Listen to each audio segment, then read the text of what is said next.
I'm breaking protocol just typing this. I won't be posting this story anywhere else except for here. If you see any other posts after this claiming to be me, then they are lying. If you see any other accounts of the story, then they are lying. You are reading this because I wanted you to. Because I need someone outside the circle to know. Not to act, not to wake up the public, none of that shit. Just so I'm not the last person alive who remembers it, how it actually happened. I was with a domestic threat management branch. It doesn't really matter which one it was, especially not at this point. We move laterally between departments when needed. We move between customs, DHS, and some alphabet soup units that officially do not exist. I think you get the picture there. We got sent to things that aren't quite terrorism, but aren't quite natural disasters either.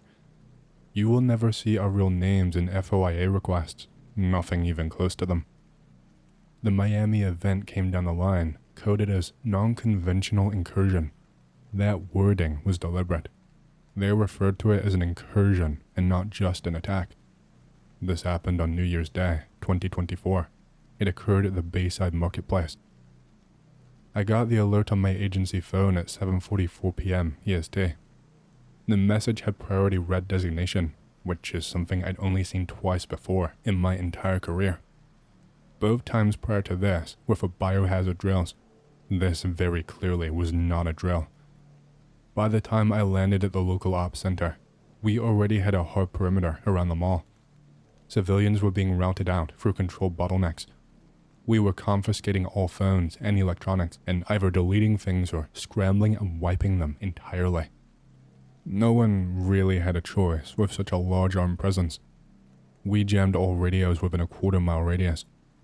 Miami-Dade PD was fed a completely different brief to what we got. They were told that it was fireworks gone wrong, several injuries, maybe some fentanyl overdoses. We mentioned that even though there were fireworks, we had to treat it like a shooting due to the reports.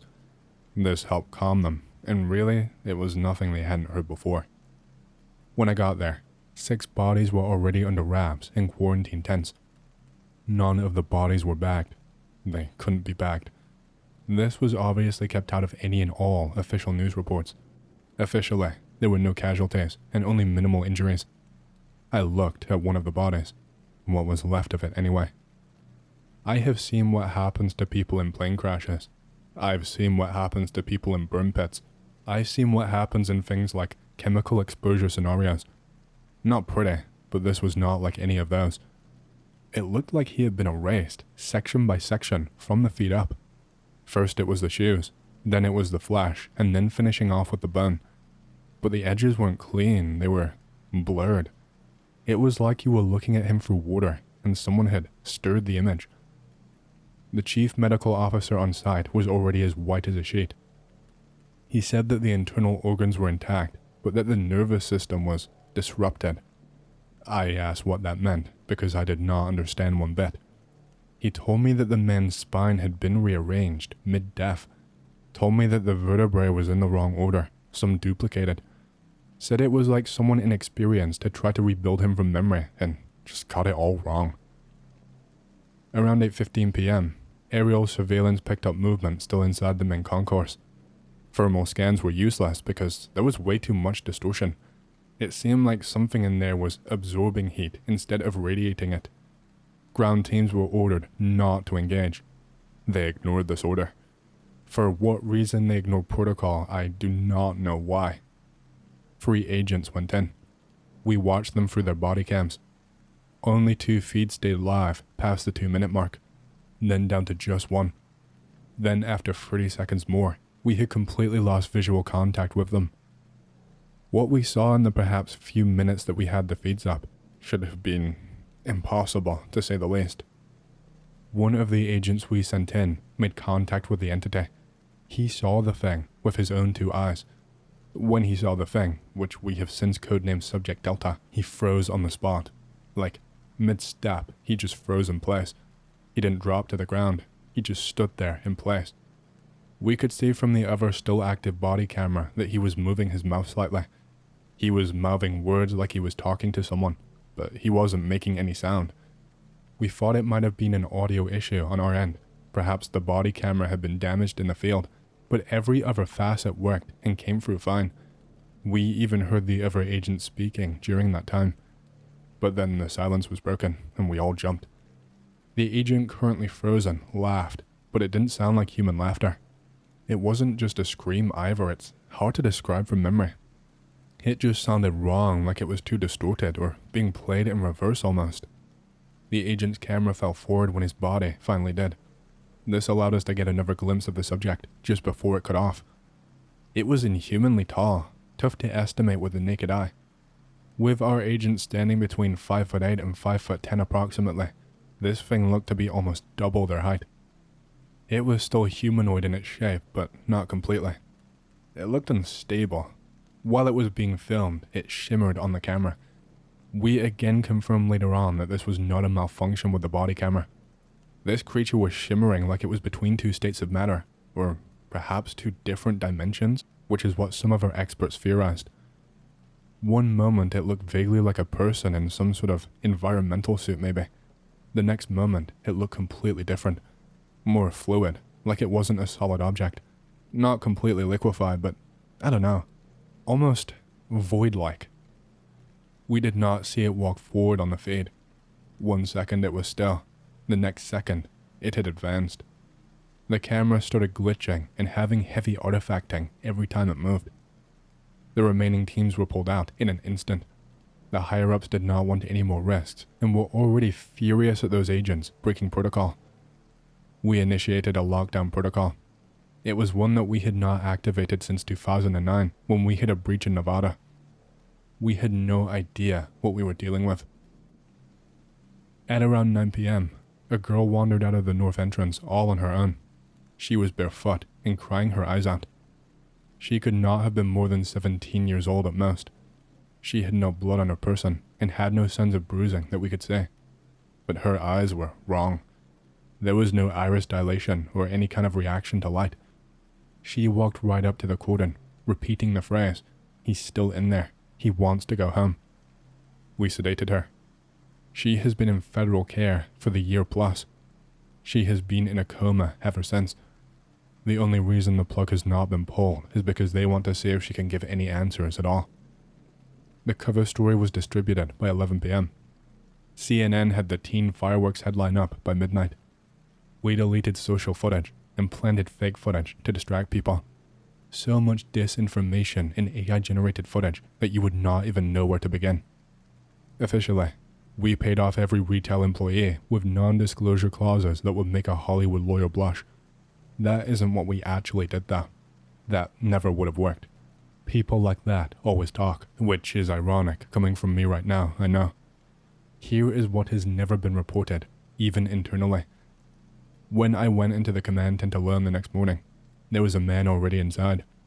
He was wearing civilian clothing and had unmarked credentials. He knew my name. He knew where I had served before the agency.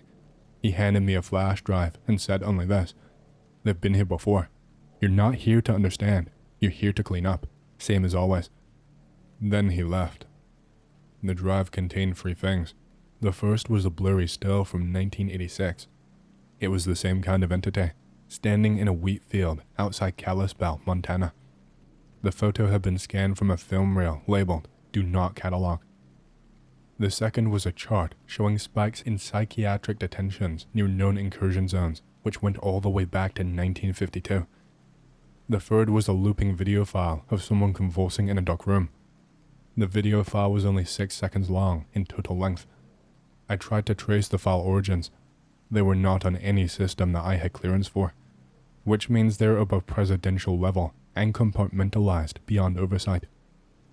What's my theory on the thing? Well, I think that it wasn't just an entity. I think it was some kind of a bridge, if that makes sense. It might seem strange for someone like me to come to that conclusion, but the things I have worked with and on, you would not believe.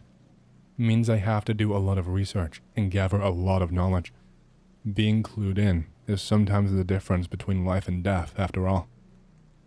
Basically though, I think it was something that let other realities bleed into ours, and for a moment inside that mall, the rules did not apply. Time, memory, biology, nothing held firm. That is why the witnesses don't agree on what they saw. That's why some of them still have dreams that feel like other people's deaths. It clearly left something behind. We don't know what yet, but we've had 14 different mental disturbances of unknown origin within a 5-mile radius of Bayside since the event happened. They were all unrelated, of course. None of that has ever been publicly reported anywhere. You might think that's it, but there is more. We had a second sweep on the 2nd of January. Some of you might think that's impossible. Some of you might have memories of being there that day. Some of you might remember seeing other people there that day. Business as usual. Hell, some of you might have even worked a shift there. Some of that is us. Some of it, we cannot explain. This entity or alien or whatever you want to call it, warps more than just space. The second sweep started at 0500 on the 2nd of January, like I said. We cleared most of the debris during the night under the pretense of a utilities fire and gas main damage. None of this was questioned by anyone. I suppose they didn't want to question it. We thought Subject Delta was gone by that time. We thought that the incursion had passed. The readings coming off of our passive sensor said otherwise that morning. Gamma was normal and thermals were normal, but a narrowband EM distortion pattern persisted inside the eastern wing of the mall. It was a set of deep, low-frequency pulses in intervals of 6 minutes, 31 seconds. It was almost like a heartbeat in rhythm, albeit a slow one. That is when we found the storage corridor. It had not been on any map of the structure. We checked blueprints from 3 different independent sources. We checked the original 1980s construction plans, the updated 2011 fire code drawings, and a third set provided to us by the building's private security firm. Not one included the corridor. No one listed any space beyond the east service wall. But there it was, a steel door without a handle, scorched around the edges. The corridor beyond it was not built to code. The ceiling was much too low and the floor was uneven. There were sheetrock walls that were not even painted properly. About 25 feet in, the temperature dropped by 20 degrees. It was like you stepped across a line and the air felt like a morgue freezer. Agent D went first ahead of me. I followed along with audio and vitals streaming to command. At 27 feet in, we found the mirror. Except it wasn't a mirror. There was no reflection in the mirror. Imagine a sheet of black glass, floor to ceiling, spanning wall to wall, completely matte. There was no visible depth and no back panel of any kind. We lit it from 3 angles. No reflection, no shadow, no light bounce. There was just a total absence. One of the techs dropped a laser level in front of it. The beam just stopped. We had seen something like this before. Utah, 2004. That one had bled light into the room. This one did the opposite. It was just a kind of a boundary. Agent D put his hand toward it, and I almost yelled to stop him. I didn't know. I didn't want to be seen losing my cool or to be reprimanded for an outburst. He touched it. The wall rippled like water in what looked like intelligent patterns, like a kind of a response to his touch. It reminded me of language in a way. That was my gut instinct anyway. It made me feel physically nauseous to see it though. We pulled him back after 6 seconds. He was shaking. He told us he'd heard someone on the other side. A woman or what sounded like one. Said she kept whispering, but he did not remember what she said. I remember his voice cracked when he told us this and tried to explain what he felt. He wasn't a coward, not by any means. He was ex-ranger. But something broke in him right then and right there. 2 hours later, Agent D shot himself in the head in the decontamination trailer. The round never left the gun. It didn't even fire. The primer had a clear strike mark. The powder was fine and there was no mechanical fault. It just didn't happen.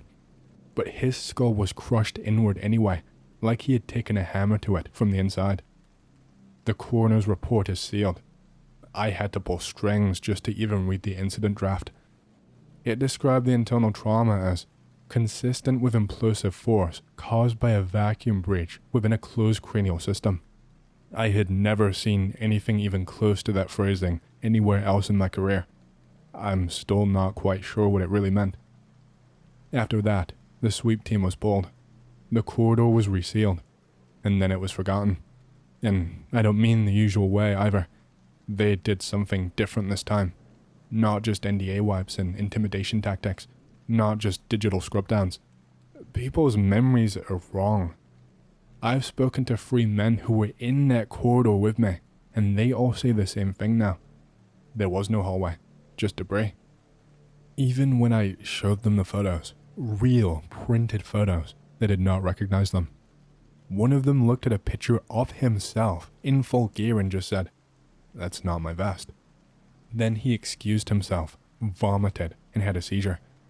He's in long-term care now. I don't know if recalling the memory triggered something inside of him, but I seriously don't know anymore. Whatever technology or technique has been used, it's not something I'm familiar with at all. All I know is if it's us, they used it on the civilians too. They used it on more people than everyone realizes. And if it wasn't us, then this entity has a level of control that no being should ever have. Power that we cannot hope to deal with. It's not the first time we've seen something like it, and I have a feeling it won't be the last. But I pray it is, for everyone's sake. I still remember. I don't know whether to consider myself lucky or cursed. Why am I bringing this up now, over a year later? Because a week or so ago, there was a power surge at a secure facility in New Mexico. I am not cleared to know which one, or the specifics surrounding it. All I know is it is to do with an anomaly requiring containment. I don't know exactly what that means, but I think I get the gist. All I know is they use the same codename. It's been a while, so it could be a recycled codename, but somehow, I don't think it is. I am thinking it never actually left and just changed locations. Who knows where else it could have been all this time? Who knows what other memories and events it could have changed? We are not entirely sure what this thing is truly capable of. I wish I could tell you more. I wish I could be of more help. Maybe I won't even remember all of this soon. Who the fuck knows anymore? Hey, hope you've enjoyed the story so far. If you want to hear more, make sure to subscribe, like the video, and leave a comment because it lets YouTube know you like the content and helps more people to see these videos. My next big goal for the channel is 100,000 subscribers, and as a celebration, I will be doing a Q&A video once we hit that goal. Thank you, and back to the stories. I am a truck driver, and I work for a company that finds me deliveries to do. They schedule everything with all of the other companies, and I just pick up and deliver whatever and whenever I am told. It can get pretty stressful sometimes when I get booked for a lot of shorter deliveries back to back. This one was a long cross-country delivery, so I was looking forward to just driving and not worrying too much about anything else. I was heading from the west coast to the east coast and was on my second full day. I was planning on driving from 12 p.m. to 12 a.m. I'm not too picky on where I sleep. I usually just pull off at the nearest truck stop, so there was no need to plan exactly what town to pull off in. Around 9 p.m.-ish, I made my last stop for the night at a small gas station. I filled up the tank and got some off-brand caffeinated drink to try out, then got back in the truck and pulled out. Now I had just 3 more hours to go, and with the roads being a lot more clear, it shouldn't be too bad. I turned on some country music and just stared at the road, mostly spacing out or thinking about whatever came to mind. Then at around 11 p.m., a sudden scratchy noise startled me out of my head. It was the radio. I had it on the same channel as the other truckers, which we often use to chat while driving, though usually that's only during the day. I can't remember the last time someone was talking through it at night. I looked in my mirrors and did not see any nearby trucks, and there was nobody in front of me either. Before I could grab the walkie though, the scratchy noise came back, and there was a quick instant where I could hear a voice. It was only for a split second, but it sounded like they were either saying hello or help before it cut out again. There's obviously a big difference between the two, so I quickly grabbed the radio and asked if someone needed something. I waited for a while, holding the radio and listening to the soft buzzing noise coming from it. There was something unnerving building up inside of me as I continued to wait and still got no response. But then my headlights lit something up on the road ahead. I slowed down, and once I saw that it wasn't moving, I pulled off to the side and stopped. There was a semi-truck parked right in the middle of this one-lane highway. I knew this had to be the one I heard through the radio, as there were no other trucks out here. The way it was dangerously parked on the road was concerning, and I knew something was wrong. I thought maybe they had a sudden heart attack or a stroke or something. I don't know. It sounds kind of crazy, but that would have explained the sudden stop and call for help. I stepped out and started walking up to it. The whole road was quiet, with only the sound of the grass rustling in the wind from the endless fields on either side of the highway. I called out a few times as I hurried up, but never got a response. Then I got up to the door, which was open, and looked inside. My heart sank, and I could feel the fear creeping up inside of me. No one was in the truck. There was a jacket slung over the passenger seat and a half-empty coffee cup in one of the cup holders. The radio was dangling from the ceiling, but there were no signs of anything having happened. It was like the driver just vanished. I quickly stepped back down onto the road and looked in all directions. The sound of the grass swaying in the wind suddenly became extremely eerie. My heart was pounding, and I made the decision not to risk staying past my welcome. I hurried back to my truck and drove off, notifying the police as I did. They found the truck still there, parked in the middle of the road, and still no sign of the driver anywhere.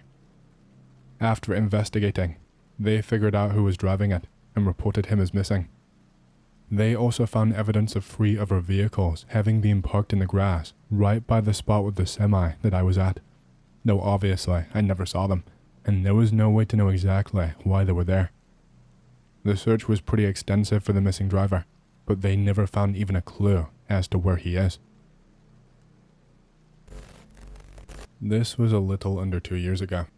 At the time, I lived in a small 2-story townhouse and worked remotely. The place had a small kitchen and living room downstairs and 2 bedrooms upstairs. One of these I used as my office. The unit next to mine shared a wall with my office, but it had been vacant for over 3 months. I was working late one night. With not much else to do, I figured I would use my time to get ahead. The house was quiet. Around 8 p.m. I suddenly heard a thump against the wall next to me. I paused, confused. Then it happened again. It was the wall I shared with the empty unit, which made it strange. I figured maybe the owner had come by to prep it for a showing. I went back to work. But over the next hour or so, I kept hearing random noises. Thumps, creaks, and small shifting sounds. They weren't constant. Minutes would pass between them. It was unnerving, but I tried to brush it off. Then, at about 9:30, I heard something louder. A door creaked open, then pushed closed. That got my attention. It had been months since I'd heard the other unit's door open or close. Something about it just felt wrong. I decided to take a break. I went downstairs and looked out the front window to see if maybe the owner's car was outside. Nothing in the driveway. Nothing on the road. It was dead quiet. I double-checked that my own front door was locked and headed back upstairs. By now I was tired and decided I would do just 30 more minutes of work. I closed my office door and got through as much as I could. I didn't hear anything else during that time. Eventually, I shut my laptop. I turned off the hallway lights and went into my bedroom to get ready for bed. That's when it happened. An eerie, slow whistling echoed through the house. I froze. It was so sudden, so out of place. At first, I just listened, trying to make sense of it. Then I quietly walked to my bedroom door and cracked it open. The whistling grew louder. It was too loud now to be coming from the other unit, or even from outside. I stepped into the hallway and made my way downstairs as the whistling continued. I moved toward the back of the house, following the sound. In the dark living room, I saw him. A man was sitting in one of my chairs, facing the black TV screen. He didn't move. He just sat there, whistling. His hand rested on the armrest. He was holding something. I realized it was a small handgun. I didn't know how he got in or how long he had been there. I was sure he had heard me come downstairs. Still, he did not look at me. He just kept whistling. My heart pounded. I did not speak. I did not try anything. I just turned and bolted out of the house, slamming the front door behind me. I ran until I reached the end of the road, then called the police. When they arrived, The whistling was still audible from outside. The officers entered carefully. They found the man in the exact same position. When they approached, he turned his head slightly, gave a crooked smile, and dropped the gun. He said nothing. He let them arrest him without a struggle. Strangely, there was no record of him. No ID, no fingerprints on file. Without his cooperation, they could not figure out who he was or what he wanted. One officer suggested he might have done it all just to get arrested. Be me, 7 years old at the time. Parents buy a small house a few away off the res. House sits near a set of railroad tracks, about a football field length between the two. Dad and uncles park their cars behind the house to work on them frequently. Wake up to talking outside late one night. See an outline of a guy on the porch smoking a cigarette. He is looking through the front windows that face the living room. He motions to two other guys. They are all whispering to each other and pointing to the door. Oh shit. I run to my dad's room and tell him about the guys. Dad puts me in the closet with Mom. He wakes up my uncle in the other room. Hear the front door kicked in. The intruders are loudly whistling / talking. Voices come from around the corner. Dad and uncle fire their guns. They got me in my fucking leg. Two other guys take off. Cops come and arrest the injured guy. He and his two sons were following the tracks that night and breaking into abandoned houses. Cops warned my parents about break-in / thieving along the tracks. My parents decided to sell the house. I tried to find it on Google Maps, but it looks like it was torn down years ago. I think I might have one. Be me, 9 years old at the time. Around 2007 I think. Kinda hard to remember the year. Parents just bought a new trailer so we can go camping again. We had one before but sold it when I was 4 years old. We decided to head to the Brno Sand Dunes in Idaho. That is the first time we've ever gone there. The first 2 days are fun. The second of those days rains all day. Nighttime of the second day. The rain had let up earlier, allowing my dad to cook on an open fire. I go to the bed in the trailer. I slept on a nice folding couch in the trailer, at the end of the trailer near the door. In the middle of the night, I suddenly wake up for an unknown reason. Family's still asleep, but I hear a strange grunting sound. I end up thinking that it was my dad snoring. The grunting sound starts to sound closer as something comes out of the darkness of where my parents were sleeping. It was a strange monster thing, body covered with long hair, with long arms and legs, and a wide, toothy smile. I just kinda lay there as the thing slowly approaches me. After what feels like hours, it finally reaches me. It stares at me as it lifts a single claw up and reaches forward. Cuts a small hole in my sleeping bag near my feet and makes a cut along my left ankle. I suddenly wake up and start crying and screaming. It doesn't wake up my dad or brother, but my mom does. She comes over and asks me what is wrong. Quickly explain the dream I had. Mom is a bit skeptical and says that I probably dreamed about a badger or that our dog moving in the trailer scared me. Neither me or my mom, however, could explain the hole in my sleeping bag or the cut on my foot. Ends up saying that I cut my foot along the counter somehow.